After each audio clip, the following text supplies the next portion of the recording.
작업 환경 관리 대책 이렇게 돼 있어요. 작업 환경 관리 대책 이렇게 해갖고 이걸 또 조금 더 서브로 나눠버리면 지금 산업 환기랑 그 다음에 작업 공정 관리,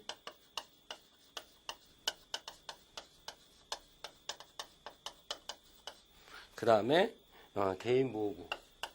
자, 이렇게 되어 있는데요. 여기서 주는 산업 환기죠. 그래서 산업기사 보시는 분들 같은 경우는 이 산업 환기가 하나의 과목으로 되어 있고, 기사 보시는 분들은 이렇게 연결이 되어 있어요. 그래서 기사 보시는 분들 같은 경우는 이렇게 보시면 돼요. 한 70% 나오고, 이 두 개 합해갖고 한 30% 나온다. 이렇게 생각하시면 되고, 어떤 경우는 한 8대2 정도 이렇게 나와요. 그 대신 또 산업기사 보시는 분들은 산업 환기가 100% 나오는 거고, 그러면 산업기사 보시는 분들은 작업 공정 관리나 개인 보호 같은 경우는 안 나오냐? 아니에요. 이것도 여러분 환기 외의 과목에서 골고루 출제가 되기 때문에 결국은 결론은 뭐냐? 다 학습을 하셔야 된다는 얘기입니다. 그래서 간혹 저희 산업 환기니까 이거 두 개 안 해도 되지 않습니까? 산업기사 보시는 분들이 이렇게 질문을 하시는데 그거는 아닙니다, 여러분. 다 하셔야 되고요. 자, 그래서 우리가 크게 개념을 하게 되면 자, 산업 환기 이렇게 얘기하잖아요. 우리가 보통. 그래서 산업 환기라는 개념은 자, 인더스트리얼 벤츄레이션이에요. 자, 인더스트리얼 벤츄레이션인데 요걸 구분을 하게 되면 어떻게 구분을 할 수가 있냐면은 자, 우리가 전체 환기랑 그다음에 국소 배기. 자, 이렇게 구분을 할 수 있어요. 전체 환기랑 국소 배기 이렇게 구분을 할 수가 있는데 자, 근데 이 전체 환기를 또 우리가 또 따로 또 구분을 좀 하긴 합니다. 자, 근데 일단 크게는 자, 이렇게 구분하는데 이 두 개의 가장 구분하는 가장 큰 기준은 뭐냐면은 자, 이 전체 환기라는 얘기는 우리가 어떠한 그 자연의 그 팩터를 갖고 이용하는 거야. 응? 그래서 요건 어떠한 그 자연 환기에 대한 개념이 강하고요. 자, 얘는 국소배기는 어떤 동력을 이용해서 강제적인 흡입에 의한 배출이란 말이야. 그래서 요거는 어떤 기계, 강제 그런 개념이 더 강해요. 그리고 또 큰 차이점은 뭐냐면은 전체 환기라는 개념은 어떤 사업장에서 여러분 생각을 할 때 사업장에서 자연의 환기, 즉 여기서 자연 환기라는 얘기는 뭐냐면은 자, 작업장이 있단 말이야. 작업장의 내랑 외에 내부랑 외부에 어떤 차? 네. 기온, 즉 온도, 그 다음에 압력. 즉 내부 외부의 기온이나 압력 차요. 이 압력 차가 생기면 뭐가 일어나? 대류가 일어나. 이 대류 현상에 의해서 환기가 되는 개념이 우리가 전체 환기 이렇게 이야기를 해요. 자, 그리고 또 하나는 뭐냐? 어떤 바람에 의해서도 우리가 전체 환기에 대한 개념으로 이야기를 할 수가 있고요. 자, 다 자연적인 요소죠? 자연적인 요소. 자, 그래서 이거는 전체 환기라는 얘기는 사업장 전체의 환기를 의미하는 거란 말이야. 자, 그렇기 때문에 얘는 자, 어떠한 오염물질의 농도가 있다고 생각합시다. 어떤 오염물질의 농도가 있다고 생각했을 때 이 농도를 완전히 제거하는 거가 아니야. 어떤 오염물질의 농도를 완전히 제거하는 개념이 아니고 반드시 무슨 개념이야? 얘는 희석하는 개념이야. 희석하니까 결국은 뭐야? 농도는 어떻게 되는 거야? 낮아지는 거지. 즉 완전하게 오염물질을 바깥으로 제거하는 것이 아니고 어떠한 대류 현상, 외부에서 신선한 공기를 끌어들이고 안에 오염된 공기를 외부로 배출하는 그런 것에 의해서 농도를 희석해서 농도를 낮추는. 그러니까 결국은 뭐야? 얘는 근로자에게 노출은 되는 거야. 농도가 낮아지지만 노출은 되는 그런 개념이란 말이에요. 근데 국소배기 같은 경우는 우리는 어떻게 하냐면 보통 국소배기는 후드, 그 다음에 덕트, 그 다음에 공기정화장치,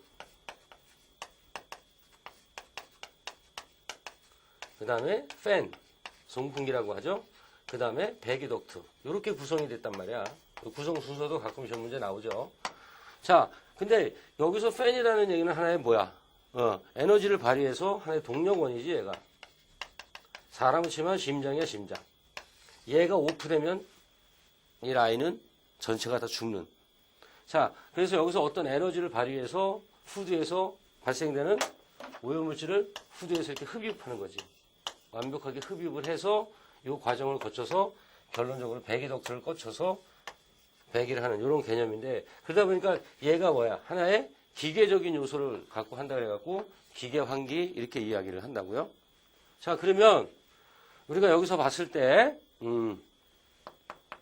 이 국소배기라는 개념은, 자, 근로자가 있어.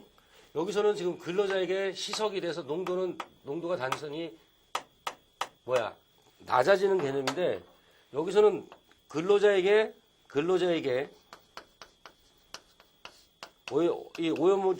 이 오염물질의 농도가 노출이 돼요, 안 돼요? 네, 노출이 안 되는 거야. 즉, 근로자 호흡 영역, 호흡기 영역까지 가기 전에 강제적으로 이 오염물질의 농도를 오염물질을 후드 내부로 이렇게 흡입하는. 즉, 근로자에게 가기 전에 후드로 당겨서 이렇게 처리하는 이 개념이 바로 뭐냐면 국소배기야. 자, 그러면 근로자를 위한 그런 배기, 환기는 어떤 걸까? 그렇죠. 국소배기죠. 왜? 근로자 호흡권으로 가기 전에 강제적으로 후드에서 흡입을 해서 국소배기 장치를 통해서 바깥으로 빼니까. 그래서 이거는 근로자를 위한 그런 환기는 국소배기죠. 상대적으로 봤을 때. 그래서 얘는 우리가 어떤 법적 기준을 갖고 이야기를 할 때는 거의 다 뭐야? 예, 국소배기를 이야기하는 겁니다. 그 다음에 더 완벽한 처리가 되겠죠. 자, 그리고 여기서 좀 잠깐 보시게 되면 여기서 말하는 팬은 우리가 일반적으로 얘기하는 송풍기라고. 응? 송풍기. 즉 산업용 팬, 즉 압력 손실을 어느 정도 그 저항을 커버할 수 있는, 즉 압력 손실이 어느 정도 확보된 그런 팬을 우리는 송풍기 이렇게 얘기하지만, 전체 환기 같은 경우는 우리가 또 어떻게 구분을 할 수가 있냐면, 전체 환기는 자, 강제 환기랑 그 다음에 또 자연 환기 이렇게도 또 구분해요.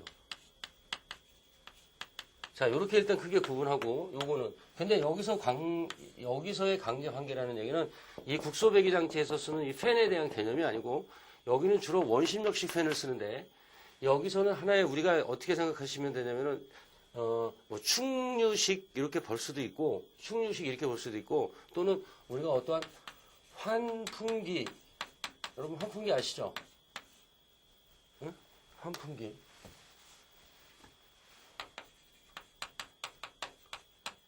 이 환풍기에 대한 개념으로 여러분이 생각하시는 것이 좋습니다. 뭐 기계적인 요소가 들어가지만 여기처럼 압력 손실이 큰 것을 이렇게 저항을 이겨내면서 끌 수 있는 그런 건 아니고, 단순하게 실내를 그냥 우리 보통 실내 오염되면 실내 환기시키기 위해서 실내 환풍기가 있죠. 예, 그런 개념을 사용하는 개념을 이렇게 구분해 갖고 이렇게 표시할 수가 있어요. 자, 이거는 자연환기는 또 여기서 말하는 순수한 이 자연환기를 여러분이 같이 생각하시면 되는 거고요. 자, 그랬을 때 이렇게 구분을 해놓고 정리를 좀 하겠습니다. 자, 일단 개요를 좀 보게 되면, 자, 작업자가 작업하고 있는 옥내 작업장의 공기가 건강장애를 주지 않도록 오염된 공기를 배출하는 동시에 신선한 공기를 도입해야지, 도입해서 순환시키는 처리 계통을 뭐 산업환기라고 한다. 화학적, 물리적 인자가 포함된 공기를 제거, 교환, 희석하는 방법이다. 보시면 되겠고요. 자, 여기서 말하는 지금, 강제, 산업환기의 종류 해갖고, 강제환기, 자연환기, 이렇게 구분을 해놨어요. 자, 여기서 우리가 강제환기, 자연환기에 대한 개념을, 자, 요걸로 보게 되면, 자, 여기서 말하는 송풍기 팬을 사용하여 강제적으로 환기하는 방식, 즉, 기계적인 힘을 이용하는 것이다. 근데, 기계적인 건 쓰지만, 여기에서, 국소배기에서 말하는 이 팬에 대한 개념은 아니라는 거야. 자, 그렇지만 기계적인 걸 쓰기 때문에 장점은 필요한 공기량을 어떻게 송풍기 용량으로 조절 가능하므로 작업 환경을 일정하게 유지할 수 있는 장점이 되어 있는 거고, 단점이라는 것은 그래도 가동하기 때문에 어떻게 소음 진동, 그 다음에 또 어떻게 그거에 따른 에너지 사용 비용이 발생이 되겠죠. 그런 개념. 그 다음에 자연환기라는 얘기는 자연 통풍, 즉 동력을 사용하지 않고 자연의 힘, 즉 온도차에 의한 부력이나 뭐 바람에 의한 풍력, 뭐 바람, 그 다음에 뭐 온도차 이용한 것이다. 즉 실내외의 온도차 또는 뭐 풍력차, 뭐 풍력, 뭐 압력에 대한 바람의 압력이겠지. 그 바람의 압력, 그 풍력차에 의한 자연적 공기 흐름에 의한 환기다. 자연적 공기 흐름이라는 얘기는 우리가 일반적으로 대류 현상 이렇게 이야기하는 거야. 자, 그랬을 때 장점은 뭐냐? 얘가 여기서 강제환기에서 얘기했던 장단점의 개념의 반대로 보시면 되겠죠? 그랬을 때 장점, 소음 진동이 발생하지 않는다. 왜? 자연적인 요소니까. 그래서 운전비가 필요 없다. 적당한 온도차와 뭐 압력차 또는 바람만 있으면 이 광제환기보다는 더 효과적이다. 비용적인 측면에서. 단점, 기상 조건이나 작업장 내부 조건에 따라서 그 대신 어떻게 자연의 요소를 이용하니까 환기량의 변화가 상당히 심한 그런 특징을 갖고 있다. 여기서는 이렇게만 좀 정리하시고요. 그 다음에 뒤로 가시게 되면요. 이제 산업 환기의 종류해 갖고 2 이렇게 돼 있어. 자, 요거는 요렇게 구분을 하면 돼. 요렇게 구분을 한 거야. 요렇게. 자, 보겠습니다. 작업장 전체를 대상으로 작업장 전체를 하는 거야. 여기서 전체에 대한 개념은 작업장 전체. 예를 들어서 우리가 작업장이 이렇게 생겼다. 그러면 이 전체에 있는 것을 환기시키는 그런 개념이 전체 환기라는 얘기야. 그래서 유해인자가 발생한 후에 공기를 희석함으로써 유해인자의 농도를 낮추는 거다. 농도를 낮추는 그런 의미다. 그 다음에 국소백이라는 얘기는 자, 오염물질 발생 지점 근처에서 바로 흡입나요. 그렇죠? 여기는 이런 전체적인 개념이지만 여기서 만약 오염물질이 여기서 발생한다? 그러면은 후드를 어떻게? 이런 식으로 설치를 해서 덕트 연결해 갖고 처리하는 건데 이 발생하는 것이 외부로 나가지 못하도록 여기서 완벽하게 후집하는 즉 국소적인 개념에서의 완벽한 포집을 우리는 국소백이 이렇게 얘기한다는 얘기야.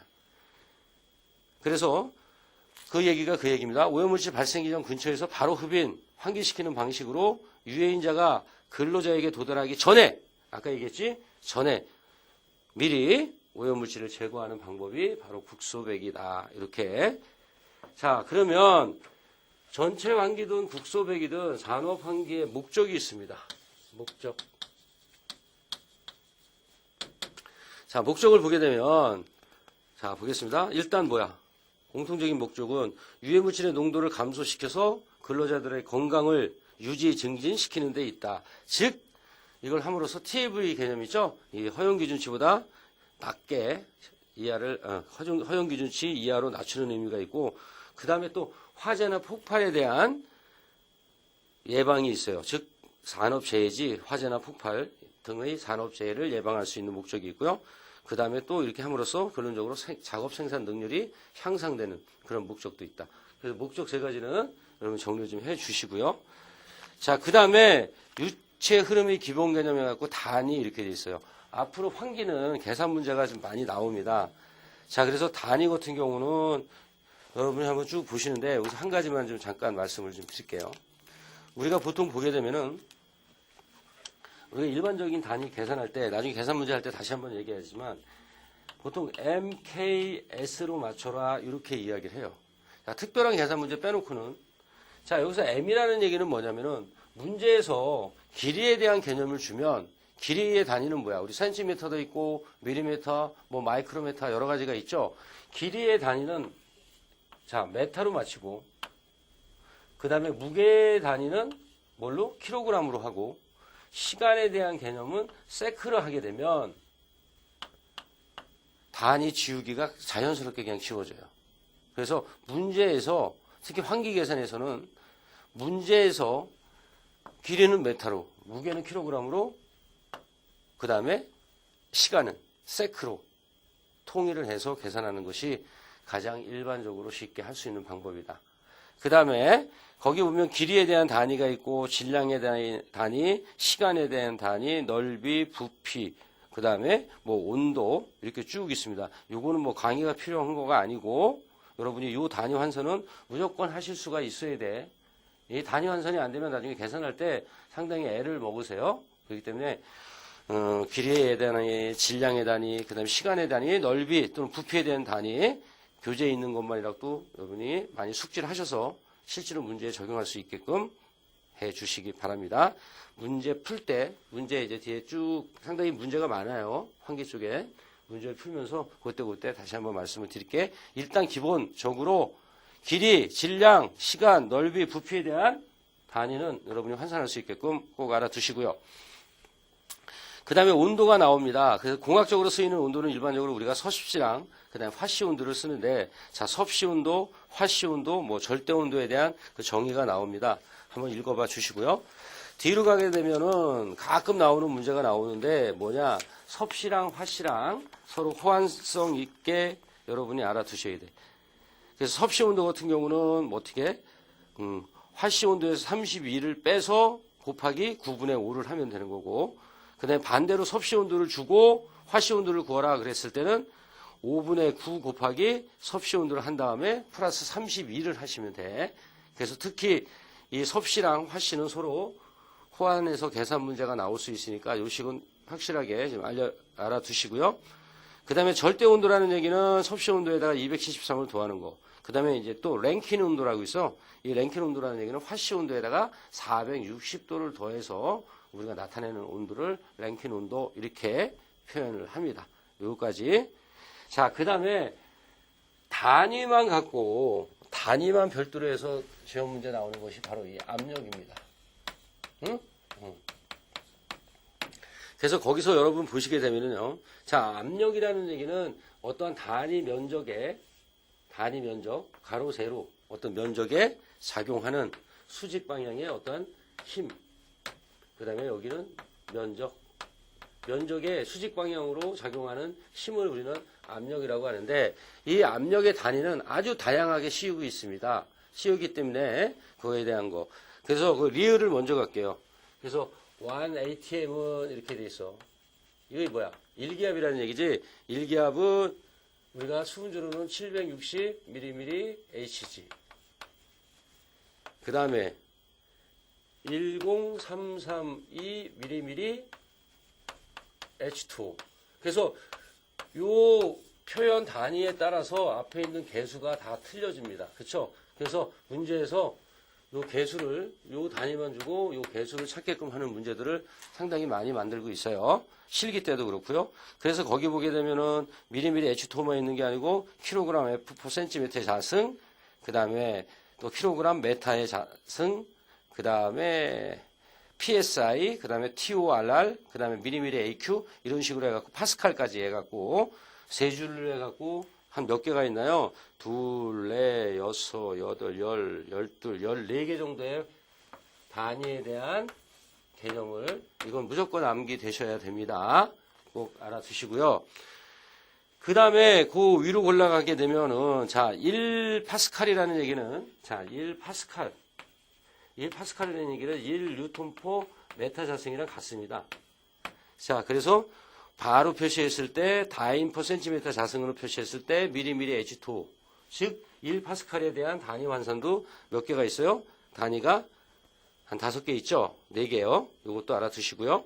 그 밑에 ATM까지, 즉 1파스칼 같은 경우는 어떻게 돼? 9.869 곱하기 10-4승 ATM 이런 식으로 해서 알아두셔야 되고, 이번에는 1mm H2O를 기준으로 했을 때 뉴턴파 메타자승 파스칼, 그 다음에 미리미리 HG 이 정도는 또 환산을 할 수 있게끔 정리가 돼야 돼. 그래서 단위 중에서 가장 중요한 건 뭐다? 압력이다. 물론 다른 것도 알아야지 계산 문제에 적용할 수가 있는 거죠, 여러분이. 자, 그 다음에 유체의 물리적 성질이 있습니다. 자, 유체의 물리적 성질. 자, 이것도 잠깐 좀 볼게요. 자, 우리가 이제 유체 하게 되면 뭐지? 유체. 응?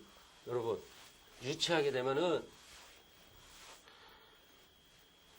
자, 그래서 우리가 유체에 대해서, 왜? 유체는 크게 물, 공기 이렇게 얘기해. 그렇죠?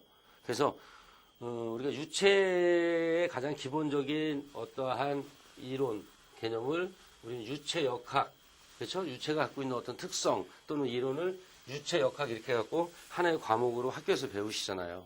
근데 여기서는 유체의 기본적인 성질을 좀 알아야지 환기를 적용하는 데 있어서 상당히 유리합니다.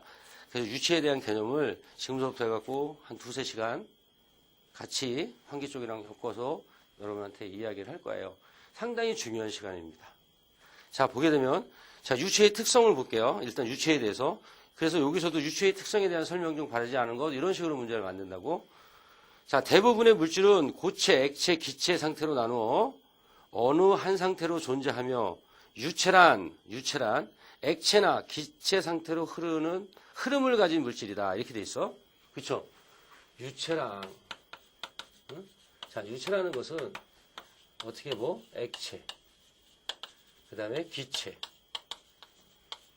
상태로 흐름을 가지는 어떠한 물질 이렇게 돼 있어요. 그러니까 우리는 산업위생에서는 자, 흐름을 가지는 액체에서 이야기하는 것이 아니고 공기 중, 즉 기체에서 얘기하는 거란 말이야. 기체. 흐름을 갖고 있는 어떤 물질, 액체, 특히 물, 기체 공기지. 이 두 가지를 얘기하는데 산업위생은 주로 공기인 기체를 갖고 얘기한다. 이렇게 알아두시면 되겠고요. 자, 그 다음에 그 밑에 보게 되면 유체는 우리가 그러면 이 기체를 생각하면 돼요, 여러분. 공기를. 유체는 물질을 구성하는 분자 상호 간의 거리와 운동 범위가 커서 스스로 형상을 유지할 수 있는 능력이 없다. 그렇죠? 공기 형상이 있어요? 없잖아요. 근데 용기에다 담으면 되죠. 우리 물도 막 흘러가는 거 그러면 형상이 없잖아요. 근데 어떤 컵에다 담거나 어떤 양동이에다 담으면 형태가 나오죠? 똑같아요. 그 얘기예요. 그래서 능력은 없고 용기에 따라 형상이 결정되는 물질이 유체의 하나의 특징이고요. 근데 유체는 아주 작은 힘이라 또 외부에서 힘을 주잖아. 외력을 주게 되면 어떻게 돼? 유체 입장에서 큰 변형을 일으키는 그런 특징을 갖고 있어요. 외부에서 작은 에너지만 줘도 엄청나게 큰 변형을 일으킨다는 얘기예요. 그 다음에 유체 내에 전다 능력이 작용하는 한 계속해서 변형하고 있는 그런 물질이 바로 유체다. 여기서 전다 능력이라는 얘기는 뭐냐면은 상부의 힘이랑 하부의 힘을 반대로 주는 거야. 응? 그랬을 때 뒤틀림 현상이 나거든요. 그래서 이 뒤틀림 현상이 나는 그런 개념을 우리가 전다 능력, 이 정도로만 여러분 알아두셔도 됩니다. 전다 능력에 대해서 별도로 나오진 않으니까요. 그래서 여기서 유체의 특성에 대해서 아닌 거 찾을 수 있게끔 정리 좀 해주셔야 되고요. 자, 그러면 자 우리가 보통 이제 밀도라는 것이 나오죠. 제일 첫 번째 밀도. 자, 밀도는 여러분 너무 잘 아실 거야. 부피분의 질량, 그렇죠? 부피분의 질량이고, 즉 부피분의 질량이니까 얘는 단위 최적당. 교재 보면서 할게요. 단위 최적당 유체의 질량을 의미하지. 그래서 밀도는 우리가 보통 이렇게 표시할 거고, 부피분의 질량 이렇게 표시한다. 그렇지? 그러면은 우리가 보통 이제 부피는 메타 삼성으로 표시할 수도 있고, 얘는 킬로그램으로 표시할 수도 있고. 그렇죠? 그래서 킬로그램 포 메타 삼성을 할 수도 있고, 그램 포 세제곱 센티미터, 센티미터의 3등 이런 식으로 얘기할 수 있다고.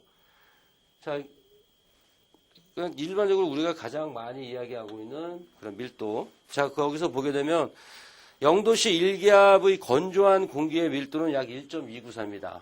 자, 이거를 1.293이라는 개념을 여러분이 외우실 필요는 없는데 만약에 안 주게 되면 밀도가 필요할 때 안 주게 되면 이 수치를 갖다 써주시면 됩니다. 자, 그 대신 거기 보세요. 산업환기에서 적용되고 있는 밀도는 산업환기는 뭐야 근데? 우리가 일반적인 대기, 즉 0도씨 1기압 표준 상태에서는 1.293이지만 산업환기의 표준 상태는 21도씨 1기압이잖아. 이럴 때는 1.203을 쓴다는 얘기야, 여러분. 예, 요건 좀 알아두세요. 자, 그 다음 비중량이 있습니다. 비중량, 두 번째 비중량. 표시를 뭘로 했나요? 예, 이렇게 했습니다. 자, 비중량이라는 얘기는요. 자, 부피분의 부피분의 질량이 아니고 중량을 의미해요. 중량. 자, 그러니까 똑같겠지. 단위를 보게 되면은 우리가 보통 부피는 메타 삼승 똑같고 중량은 킬로그램 해갖고 F를 이렇게 써. 즉 중력 가속도가 작용했다는 그러한 이야기입니다. 중력 가속도가 작용했을 때의 무게를 중량 이렇게 우리가 얘기해요. 자, 이렇게 돼 있고요. 물론 여기 뭐 g으로 쓸 수도 있는 거고, 그래서 단위 최적당 유체의 중량을 의미하고, 그래서 거기 비중량, 밀도, 중력 가속도에 대한 관계식은 우리가 또 어떻게 쓸 수 있냐면은 비중량은 여기서 비중량은 뭐 밀도에다가 중력 가속도를 곱해서 우리가 표시할 수가 있다. 요 식도 하나 알아두시고요. 그 다음에 비중이 나옵니다. 세 번째 비중. 자, 비중은 우리가 보통 S를 표시하는데, 자, 우리 비중은 실제적으로는 원칙적으로는 단위가 있어 없어? 없어요. 자, 이거는 뭐냐면 어떤 표준 물질, 그 대상이 되는 특정 대상이 되는 물질의 표준 물질이 있단 말이야. 그 표준 물질의 밀도에 대한 그 특정 대상의 밀도의 비를 보는 거란 말이야. 어떤 대상 물질의 밀도. 그래서 요거는 단위가 없어요. 그래서 요거는 무차원이고요. 그랬을 때 거기 보면 고체인 경우, 기체인 경우 0도씨 일기압 상태에서의 공기 밀도는 우리가 볼 때는 1.293 이렇게 하고, 고체 액체는 4도씨 일기압에서 물의 밀도는 보통 1000kg per m 삼승 이렇게 줘요. 근데 이걸 밀도로 했을 때 이렇게 단위를 줄 수 있다는 얘기지, 원칙적으로는 비중은 단위가 없다. 그 다음에 비체적 보겠습니다. VS 이렇게 표시했죠? 네. 이건 뭐야? 단위 질량당 유체가 갖는 체적 이렇게 돼 있어요. 단위 질량당 유체가 갖고 있는 체적. 그래서 요거는 뭐냐면은 비체적이라는 얘기는 쉽게 얘기해서 이 밀도의 역수예요. 그래서 이 비체적이라는 얘기는 자, 밀도의 역수다. 이렇게 여러분이 표현을 좀 하시면 되겠고요. 자, 그러면 단위는 어떻게 돼? 뒤집어 놓으면 되는 거지. 메타 3승 per kg. 이렇게 좀 알아두시고요. 그 다음에 점성계수가 나옵니다.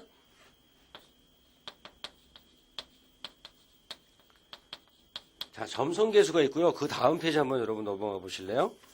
그럼 뭐가 있냐면은 동점성계수가 있어요. 요 두 개는, 그래서 우리가 점성계수 같은 경우를 이렇게 표현하고, 그 다음에 동점성계수를 이렇게 표현하는데, 결론적으로 뭐냐면 이 동점성계수를 점성계수로 표현하게 되면은 밀도로 나눠줘 버리면 돼. 즉 점성계수를 밀도로 나누면 돼. 그래서 요 식은 여러분이 좀 많이 쓰시니까 꼭 좀 기억하시고, 그러면 점성계수는 뭐냐면은 자, 유체에 미치는 전다 능력과 그 속도 사이의 비례상수, 즉 전다 능력에 대한 저항의 크기를 나타낸다. 자, 그래서 이 점성계수라는 얘기는 자, 어떤 전다 능력이 있으면 이 전다 능력에 대한 저항이라는 얘기야. 저항의 크기. 즉 우리가 상부 하부에서 여기서 생각하면은 윗부분은 이렇게 비틀리고 밑에 부분은 반대로 이렇게 비틀렸을 때 이거 비틀리지 않게끔 저항하는 그러한 개념의 힘을 우리는 점성 이렇게 얘기한다고. 점성계수. 자, 그래서 여기서 보게 되면은요. 점성계수에서는 여러분 단위를 보게 되면은 여러 가지 단위가 상당히 많아요. 근데 점성계수에서 단위를 꼭 봐주셔야 되는 것은 뭐냐면 1푸아제. 뭐 1푸이제 또는 1푸아제 이렇게 얘기하는데 이건 1g 센티메타 세크다. 요거는 꼭 좀 알아두시기 바랍니다. 우리가 단위 환산할 때 문제에서 1푸아제 이렇게 주면은 어떻게 1g 센티메타 세크 이걸로 바꿔놓고 환산해서 계산을 하셔야 돼요. 체크 좀 해주시고요. 그리고 그 밑에 보게 되면 1cm 푸아제 같은 경우는 10의 마이너스 2승 푸아제 당연하겠죠. 그 다음에 온도와의 관계, 점성계수가 온도와에 대한 관계 보겠습니다. 이 점성계수, 즉 점도에 대한 개념은 점도로 보시면 돼요. 액체는 온도에 따라, 즉 온도가 증가하면 점도는 감소하는 특징이 있고, 근데 기체는 안 그래. 기체는 온도 증가하면 이 점도, 점성계수도 증가하는 그런 특징을 갖고 있다. 꼭 헷갈리지 않게끔. 그 다음에 동점성계수는 아까 얘기했지만 이 점성계수를 밀도로 나눈 것이다. 그랬을 때 여기서는 또 뭐가 있냐면은 1스토크가 있죠. 그래서 이거는 1cm 자승 퍼 세크다. 요건 좀 기억해 주시기 바랍니다. 자, 그러면 한번 볼까요? 우리 지금까지 한 걸 갖고 기본 개념 문제를 한번 풀어 보겠습니다. 자, 25도씨 공기의 점성계수가 1.607 곱하기 10의 5승 푸아제, 밀도는 1.203kg 메타 3승일 때 동점성계수를 구하시오. 이렇게 돼 있어. 몇 번이죠? 1번이고요. 그래서 동점성계수는 뭐라 그랬어 아까? 점성계수를 밀도로 나눈 거라 그랬어. 그쵸? 그쵸? 근데 이걸 뭘로 구하라 그랬어? 최종 단위를 구하라 그랬잖아. 메타 자승 세크. 그럼 메타 자승 세크만 남기면 되네. 자, 그랬을 때, 자, 밀도는 그냥 주었으니까 한번 볼까요? 1.203 kg per 메타 3승. 자, 근데 거기 보면은 푸아제로 줬네. 1.607 곱하기 10의 몇 승? 10의 마이너스 5승. 자, 푸아제. 근데 푸아제는 뭘로 바꾸라 그랬어? g 센티메타, g 센티메타 세크. 그쵸? g 센티메타 세크. 자, 그러면 곱하기 뭐랑 바꿔야 돼? 센티메타. 자, 여기서 아까 여러분한테 얘기했지만, 다시 한번 얘기하지만, 자, MKS로 바꿔라. 근데 여기도 보면 무게는 킬로그램으로 돼 있고, 길이에 대한 개념도 메타로 돼 있잖아. 응? 메타 3승이지만, 길이가 3개 만나면 메타 3승이 되고, 하여튼 길이에 대한 개념은 메타. 그러니까 여기서도 지금 이 센티메타를 뭘로 바꿔야 돼? 메타로 바꾸는 것이 좋겠지. 그래야지만 지워질 수가 있겠지. 자, 그러면은, 100cm는 몇 메타? 1메타. 곱하기. 그 다음에 이 g도 뭘로 바꿔야 돼? 킬로그램으로 바꿔야 돼. 그러니까 얘도 1kg은, 그렇죠. 킬로그램은 몇 그램? 1000g. 자, 그러면 어떻게 되나, 여기서? 센티메타 지워지고, 그램 지워진단 말이야. 그렇죠? 예. 자, 그램 지워지니까, 여기서 또 한번 보게 되면, 여기서 킬로그램 지워지네. 그럼 뭐가 남는지 한번 봅시다. 메타 3승, 메타 있으니까 여기서 얘 하나 지워지고, 얘가 2로 되네. 2. 그쵸? 그러면 세크만 남네? 분모가 위로 올라가면 분자가 되지. 그러니까 어떻게? 메타의 자승이 되고, 분모는 세크. 요거만 남잖아. 그러면 요건 답이 얼마? 요거 계산하면 1.34 곱하기 10-6승? 맞죠? 예, 그래서 여기는 1.34 곱하기 10-6승. 이렇게 찾는 거라고. 응? 이런 식으로 해서 지워서. 됐죠? 그래서 이 푸아제를 주고 계산하는 문제가 나오니까 여러분 꼭 좀 알아두시고. 그 다음에 02번 보겠습니다. 45.5mm H2O는 몇 mm Hg인가? 자, 이거는 뭐야? 일기압을 아까 단위를 우리 압력 단위로 바꾼다 그랬어. 자, 그랬을 때 지금 여기서 물어보는 거가 뭐냐면은 압력을 미리미리 뭘로 물어봤어? HG로 물어봤어. 근데 주어진 거는 뭐냐면은 H2O야. 45.5mm H2O 곱하기. 그러면 얘를 지워야 되잖아. 얘를 지우는데 똑같이 얘를 지울 수 있게끔 분모도 그렇고 분자도 그렇고 똑같이 1기압짜리 단위를 찾아보자고. 그러면은 1기압일 때 미리미리 H2O는 얼마야? 10332지. 10332 미리미리 H2O. 얘도 1기압이고 여기도 1기압을 만들자고. 그 대신 문제에서 최종 요구하는 거가 미리미리 Hg니까 미리미리 Hg로 1기압이 얼마야? 760 미리미리 Hg란 말이지.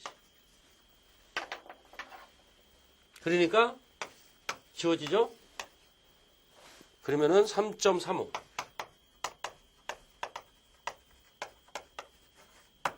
이거 계산하면 3.35가 나오는데 다시 한번 얘기하면 문제에서 요구하는 걸 분자로 취하고 지울 수 있게끔 얘도 1기압을 적용해서 결국은 뭐야? 얘도 1기압이니까 별 의미가 없잖아. 그래서 왜? 얘를 지우기 위해서. 그래서 이렇게 찾을 수 있게끔 적용을 하시면 됩니다. 자, 그 다음에 0도씨 1기압에서 이산화탄소의 비중을 구하라 이렇게 돼 있어. 비중. 자, 비중의 단위는 없지. 자, 그러면 이산화탄소의 비중? 이산화탄소도 뭐야? 기체지. 그러면은 우리가 표준 물질에 대한 그 대상 물질. 여기서 대상 물질은 CO2가 되는 거고, 그래서 일단은 표준 물질은 뭐야? 기체상, 공기지. 그러니까 공기의 분자량이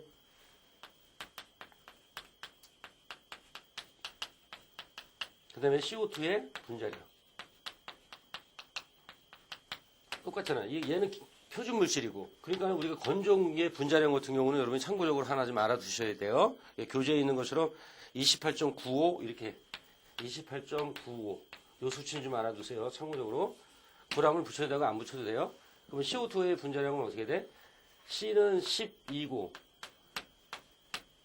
산소는 16 곱하기 2지 두 개니까 그러면 이거 32에다가 12 더하니까 44g. 그래서 계산하면은 얼마가 나와요? 1.52. 그래서 이렇게 우리가 비중을 찾을 수 있는 겁니다. 자, 그래서 우리 유체에 대한 기본적인 특성이랑 그거에 관계된 단위 문제를 몇 개 해봤습니다. 이 정도는 여러분이 다 하실 수 있어야 돼요.